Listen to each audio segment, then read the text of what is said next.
Stormy seas and lost souls. Who is it? She's dreamt of this before. It's coming. What is it? Is it? Is it?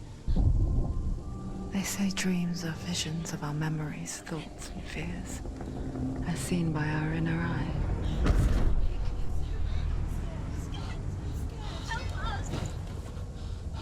But what if each one of us is always dreaming, even when awake?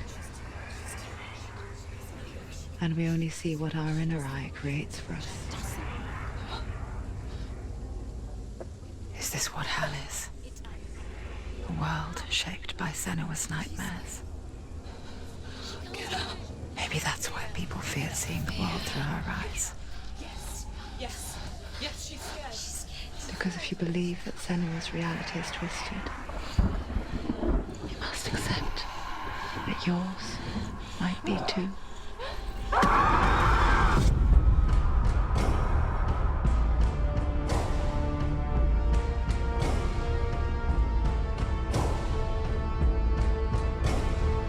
Hellblade: Senua's Sacrifice is a video game about Senua, a Celtic warrior on a vision quest into Viking territory. But what sets our hero Senua apart is that she suffers from severe psychotic mental illness. He knows she's getting closer. He can feel her coming closer. She's getting The original idea for Hellblade was to create a classic hero's journey, a journey of suffering, but one where the fantasy world is not another planet or alternate universe, but a world that is constructed in Senua's mind. But to do so would mean putting psychotic mental illness at the center of the experience, a subject that is still considered taboo, and a challenge that was both terrifying and exciting in equal measure.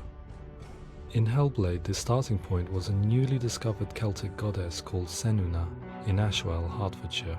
When first discovered, her name was thought to be Senua, a name which I liked and kept. I wondered if Senua might have been a Celtic warrior like Boudica who stood up to the Romans. While the Romans had conquered all of Europe, there was a group of Celts up in the furthest reaches of the Roman Empire that could not be conquered, the Picts. And so the Romans built a wall, called Hadrian's Wall, that spans across Britain from sea to sea to keep the Pictish barbarians at bay. The Picts were known for their war paint, painted on with woad, and their matted hair clumped with lime. And so Senua would be a barbarian Pict in this image. What's your name? Senua. I haven't seen you before. I don't live home much. Oh, Zeno's daughter. I have to go. Wait. Orkney is off the coast of Scotland and was inhabited by the Picts, steeped in history and mystery, and so I made Orkney Senua's home and set the stage for a crisis. In the late 8th century, the first Vikings landed on the Orkney Islands. The population of the Picts crashed thereafter, replaced by the Norsemen of the 9th century. Were they wiped out? We don't know for sure, but it would seem likely given the reputation of the Vikings. The Northmen's brutality is legendary. High-ranking leaders and chieftains of the tribes they conquered were often offered as sacrifice to their gods. The most brutal of these sacrifices was known as the Blood Eagle. I imagine Senua as a young female warrior who returns home from exile to find her partner, Dillion, brutally sacrificed to a Norse god by these hellish warriors from a faraway land. I imagine the horror of this moment and how it would have dragged her deep into mental torment.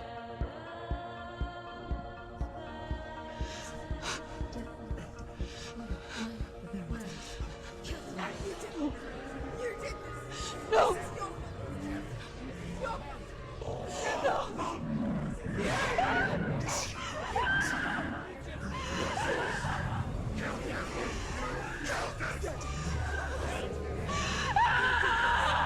I came to learn that the Celts had a sophisticated and nuanced perspective on the nature of mental disorder. One term they used was gelt. A gelt is a man or woman who has been driven mad by a curse, battle trauma, or grief. The gelt would take to a life in the woods in search of penance, punishment, and purgation. And so Senua became a gelt, cursed by darkness, looking for redemption in the wilds. Another word the Celts used in reference to mental disorders was druth, meaning fool, or Liar. one who utters the words of God. They tell of the mad sinner who flees battle into exile and takes on a beastly nature, growing feathers on his body. The character called Druth in Hellblade is based on a little-known person called Findan, an 8th century Irish Celt who was captured and enslaved by the Vikings, but eventually escaped to Orkney where he became a monk. I will tell you my stories of hell, if I may walk with you.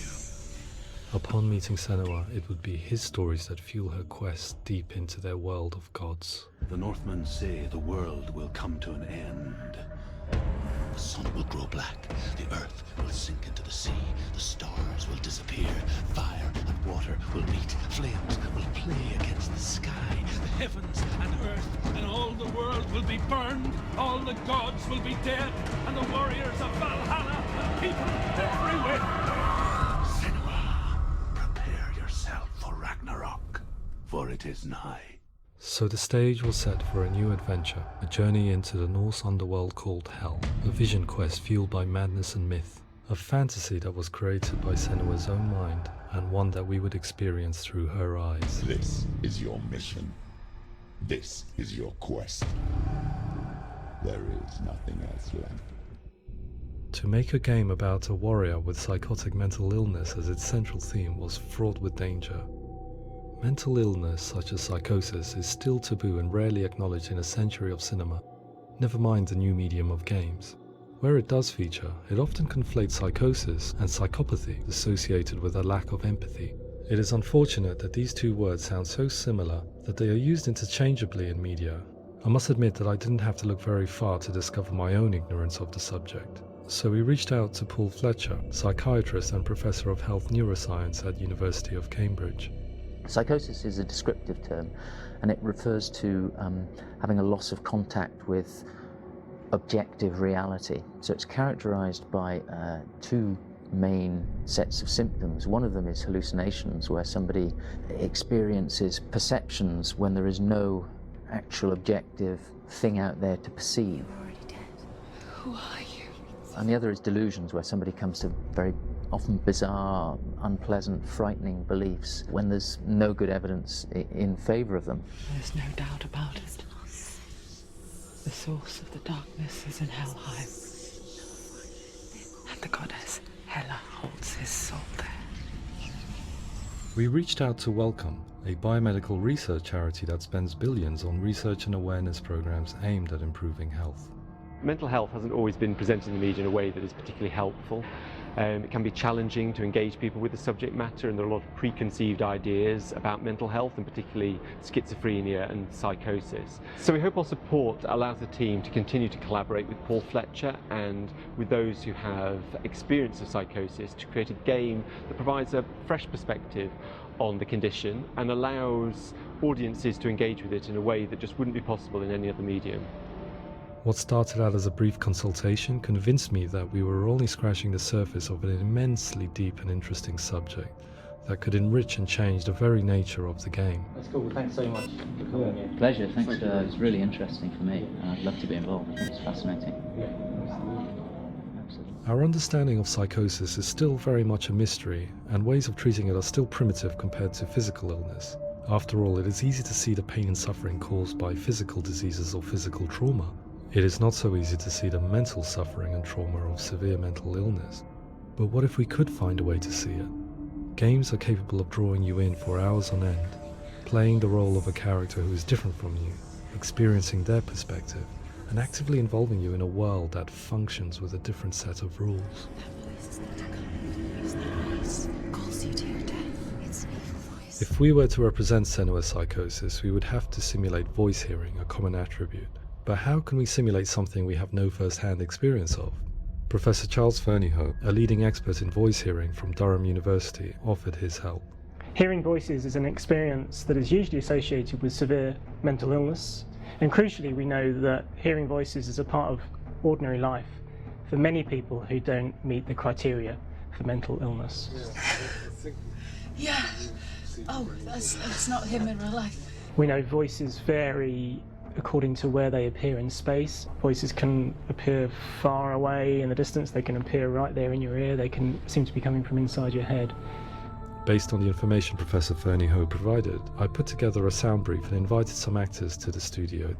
We recorded the actors using a binaural microphone, which records the 3D spatial position of sound, replicating the way sound is heard by human ears. It gives you an incredible sense that the person you are listening to is right there beside you. Can't see how she's going.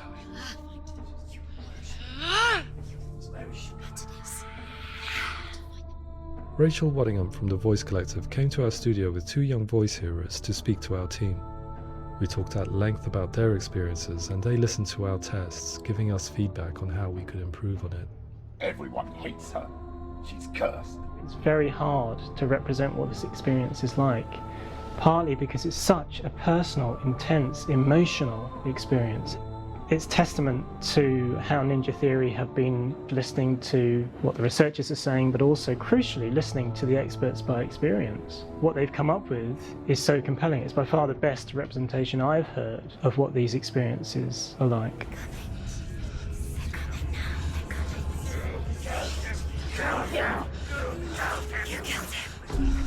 Other common attributes of psychosis are visions and flashbacks. We met with Recovery College East, who work with and care for people recovering from severe mental disorders. A group of service users gave us their first-hand account of what they experience. Sometimes when the visions or what we're seeing is too much, it becomes more difficult until eventually we perhaps don't see anything. The people we spoke to, the stories they told, were fascinating, harrowing and mind-boggling. The reality of what people experienced was vivid, far exceeding what I could possibly have imagined. We went away itching to represent some of these visions and flashbacks in the game. As we all know, my heart is so, love is so far away. Don't you know how I wanna feel deeper? I could never know how you grow, all these days are killing me. Now I see deep in me insanity does unfold. I just wanna feel deeper, deeper. I just wanna feel deeper, deeper.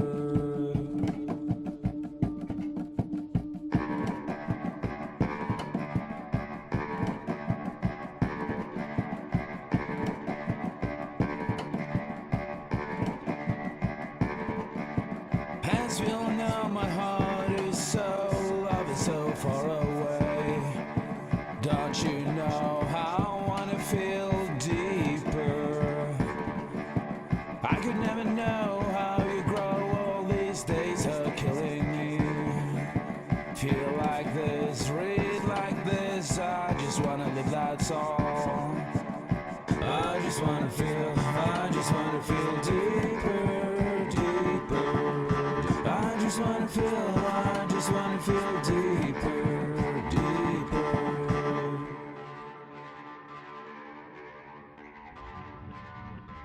To refine our work, we continued to hold meetings with Recovery College East over the course of a year and a half, showing them what we had achieved so far and refining the in-game representations based on their feedback.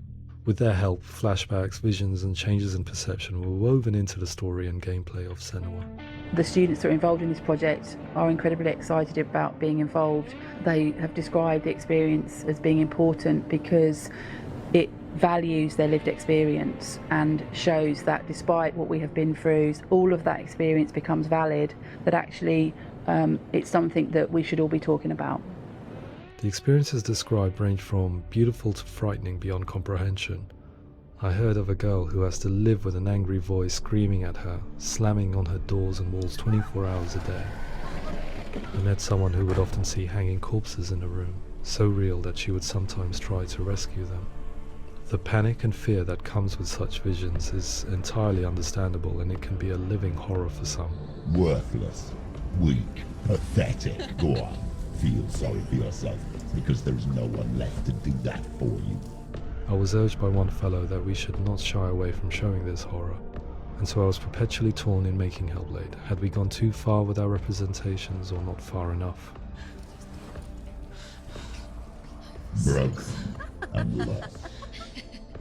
Just like your soul. Come on.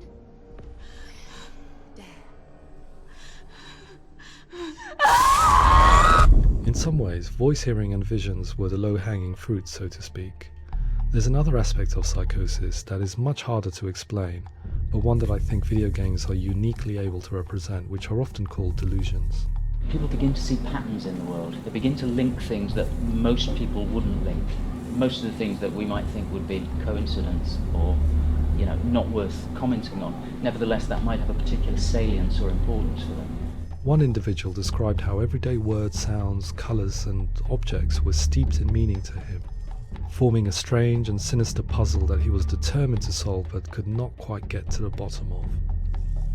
It's not just brain dysfunction. It's not like the system shut down. It's actually an incredibly creative process. The person creates a world populated with voices and phantasms and terrors, and they're completely immersed in it. They believe in it.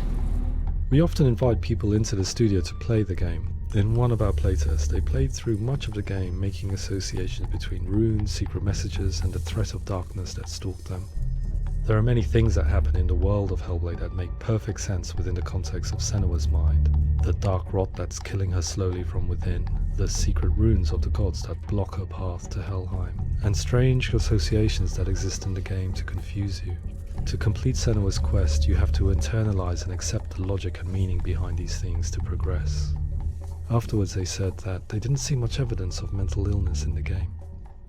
People with delusions of all sorts would argue the same thing, that they are not aware of their experience being abnormal in any way. I need this sword. It's important. Representing perception changes and thinking patterns within Hellblade gives us a set of symptoms common in psychosis. But people with lived experience were keen to emphasize another point, that it is wrong to define a person by their symptoms. Quite often, the illness comes not from the symptoms, but from the stigma, isolation and mistreatment that comes about from the rest of society. They say that I'm cursed. What if they're right? I needed someone to portray Senua, someone who could believably internalize her suffering.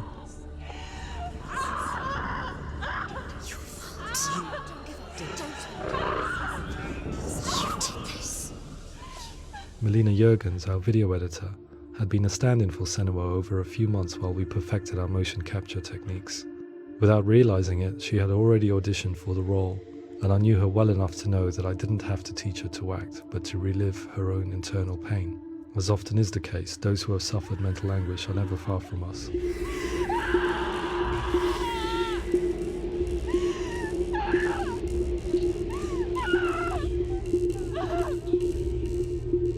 My hope is that by creating a compelling and aspirational character in Senua who feels very much real, albeit in a fantasy setting, we can provide a lens into her reality, a different one to yours, and this is where storytelling comes into play. I imagined her life based on common threads in real people's lives. She was always prone to psychosis as a child. Her mother Galina also heard voices and had visions, so perhaps there was a genetic aspect. Or perhaps it was cultural, as she lived within a world without science, of gods and a superstition, as exemplified by her druid father Zimbal. Psychosis developed in her late teens to early 20s and was exacerbated by stigma and isolation at the hands of the clansmen and her father. This darkness. It's spreading. The trauma of seeing her lover Dillian sacrificed tips her over the edge, making her remodel her reality around a concept that connects everything: the darkness. So the question is, what Senua experiences real? Can only be answered by saying, yes, it is real. It is her reality. All of her suffering will have been for nothing. It's just a matter of time.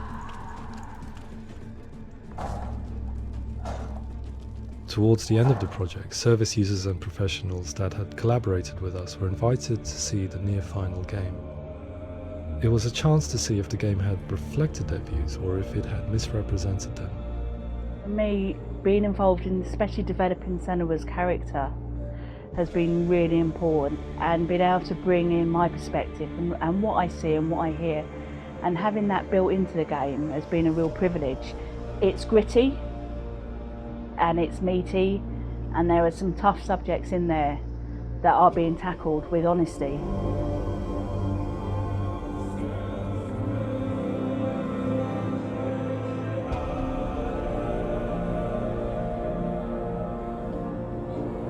I was blown away by it today, absolutely blown away. It was just fantastic to get the opportunity to use our lived experience in a very creative way. There's nothing tokenistic about the work we've put in. It feels like we've been listened to, things have been taken on board, and I think there was a lot of realism in the game itself, and it feels very authentic.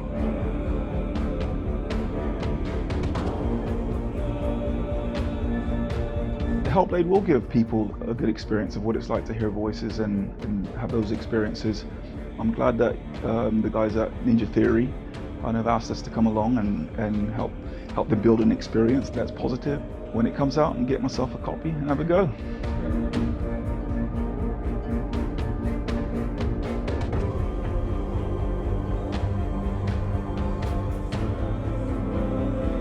I think all the way through I was really inspired by how the conversations have translated into the game in a way that I think I didn't imagine was possible. So wonderful, really wonderful.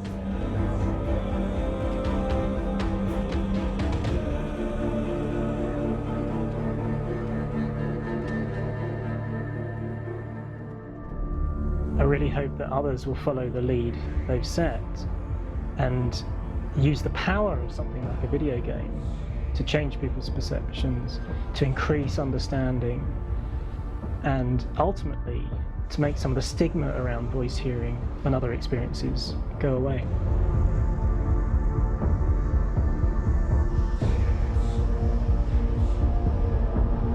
For me, it was really exciting to see something that I explore scientifically being represented so beautifully in a character who's trying to penetrate the mysteries of the environment in which they've been placed, with all of this strange uncertainty and noise and conflicting information that they're getting. I'm very excited by this way of trying to represent mental illness, because I think it actually might be offering us insights that we wouldn't get from pure scientific explorations, and actually giving us quite an empathic view of what it might be like.